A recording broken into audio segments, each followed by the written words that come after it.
Seguindo, vamos falar agora sobre a culpa. Não quero viajar aqui na teoria, é muita teoria. Nós estamos falando aqui como se estivéssemos conversando com jurados, certo? Elementos da culpa. Você é operador de direito, criminalista, isso daqui tem que lhe acompanhar do mesmo jeito que a unha do seu dedo lhe acompanha. Beleza? Então, elementos da culpa. Conduta pretendida, resultado não pretendido, nexo de causalidade, violação ao dever objetivo de cuidado, tipicidade formal, culposa e previsibilidade objetiva do homem médio. Você tem que saber os elementos da culpa para poder identificar se é ou não, porque também não tem como você se limitar a dizer que culpa é agir com negligência, imprudência e imperícia. Isso aí você está falando só sobre uma modalidade, entendeu? Então é necessário que você seja mais amplo, mais profundo, até para que você possa fundamentar melhor para os jurados, beleza? Mas vamos seguindo. Culpa está relacionada a comportamento e não ao resultado. Tem que se observar o comportamento e não o resultado. No caso da Boate Kiss, está se levando em consideração o resultado e não o comportamento. Então, um resultado muito grave, uma tragédia, para poder justificar um dolo. Para justificar um dolo, estão se valendo do resultado. Não pode, é inadmissível. Não dá se valer do resultado para justificar um dolo. É revoltante. É muito revoltante. Mas vamos lá. Observa-se o comportamento. Aquele comportamento que gera um resultado. E esse resultado, ele não é desejado. Então isso é culpa. Quando o resultado acontece que ele não é desejado, é culpa. E essa culpa, ela pode ser consciente.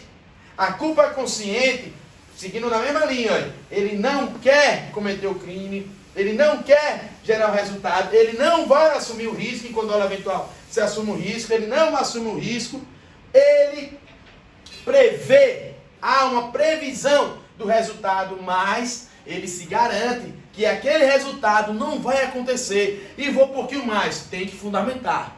Não é só dizer, não vai acontecer. Por que você está dizendo que não vai acontecer? Por que você se garante? Tem que fundamentar. Por exemplo, o atirador de faca. O atirador de facas. Ele está lá, a menina lá no circo, os braços abertos, ele está lá jogando as facas. Chá! Chá! Ele sabe, ele prevê que se ele errar, aquela faca poderá acertar no pescoço da menina que está lá, na frente, no alvo, e tirar o quê? Ceifar a vida dela. E cometer um crime de homicídio. Ele quer cometer o crime? Não quer. Ele quer gerar o resultado? Não quer. Ele está assumindo o risco? Também não. Ele está dizendo, meu amigo, eu não vou errar. Eu me garanto, porque eu sou especialista nisso. Mas, infelizmente, vai e acontece o que não era desejado. Culpa consciente. É onde existe uma linha muito tênue entre a culpa consciente e o dolo eventual. Aqui, o agente, ele se garante, e com fundamento. Então, isso é a culpa consciente. Ele não desejava o resultado, ele não queria cometer o crime, ele não quis gerar, ele não assumiu o risco, mas ele teve o quê? Uma previsibilidade. Tinha como haver uma previsibilidade de que o resultado poderia acontecer, mas ele não desejava aquele resultado e se garantia. Isso é a culpa consciente. Posso colocar que o caso da Boate Kiss agiram com culpa consciente? Eu digo certamente que não. Que eles também não assumiram, não houve uma previsibilidade que aquela tragédia poderia acontecer. Alguém dizer, eu sou especialista em utilizar, essa espuma não ia causar, não ia ser capaz de incendiar. Eu não vou por esse caminho. Aí nós vamos agora para a culpa inconsciente. Culpa inconsciente. Não quer cometer o crime, não quer gerar o resultado, não assume o risco e nem se garante. Agora o fato acontece por quê? Porque houve imprudência, ou negligência, ou imperícia, ou os três. Ou os três. Em razão da imprudência, negligência, imperícia, cometeu um ato ilícito, cometeu um crime culposo. Deve ser, sim, responsabilizado. Porque foi imprudente, ou porque foi negligente, ou porque foi imperito. Doutor, me explica um pouquinho aí. Dando exemplo. O que é ser imprudente? O cara pega o carro, tá lá uma placa para ele andar a velocidade máxima dentro do condomínio de 20 km. Ele entra e segue a 80 por hora. Ele está sendo o quê? Imprudente. Por a imprudência dele, dirigindo em alta velocidade, onde não deveria. Entendeu? Então isso é imprudência. Negligência, deixou de fazer a manutenção no veículo. Sabe que tinha que ver os freios, ele está vendo lá que a pastilha está gasta, que o freio está falhando, mas mesmo assim ele está nem aí. Ele está sendo o quê? Negligente. Imperito, dirigir sem habilitação, que é necessário ter o quê? Para dirigir é necessário ter habilitação. Não é isso? Então, só dando exemplos. Certo? Então, no caso da Boate Kiss, podemos dizer que houve muita imprudência, o local estava lotado, além do, dizem, né, não sei, não conheço bem os autos, número superior de pessoas do que o espaço realmente comportava, pouca iluminação, indicação de saídas, seguranças despreparados, que dizem que ficou ali trabalhando, impedindo de outras pessoas sair. Eu trabalho, eles estavam impedindo, porque não vai sair, que morram, que vai pagar a conta. Falta de preparo para lidar com a situação. Extintores que disse que não tinha o suficiente, alvará, entendeu? Então pode ter tido tudo, gente, menos assumir o risco, menos assumir as consequências. Dolo eventual não foi.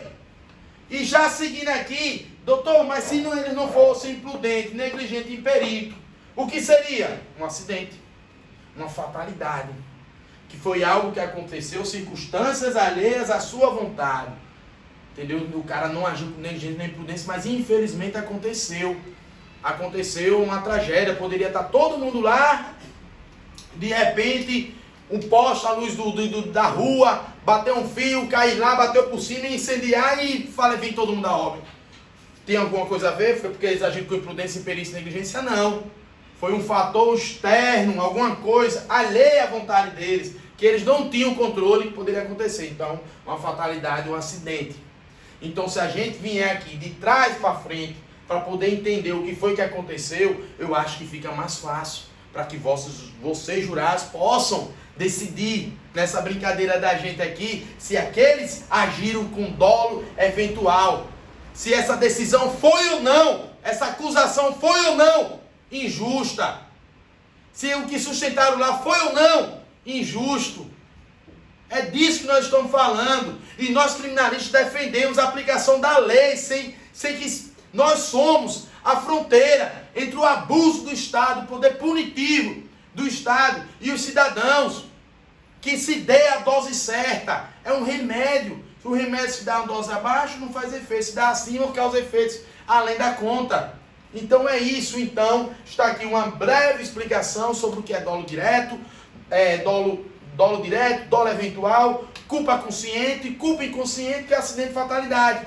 E para que a gente ainda possa entender melhor, ainda vamos seguir um pouquinho, fazendo um quadro sobre essa sigla. Quis cometer, não quis gerar um resultado, entendeu? Para que vocês possam assimilar ainda melhor.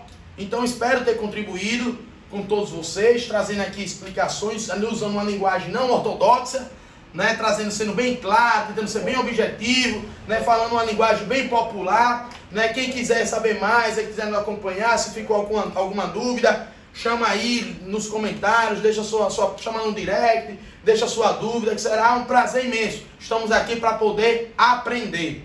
Estou aqui para poder aprender. Estou passando aquilo que eu aprendi, né? Que uma época, não sei se vou ter que voltar, porque eu não sei se ainda eu continuo sabendo que é dolo eventual, depois desse julgamento, depois de todos esses absurdos que vem acontecendo, o ministro Fux, pelo amor de Deus, rasgando o CPP, rasgando o procedimento, a aberração jurídica, impedir de um habeas corpus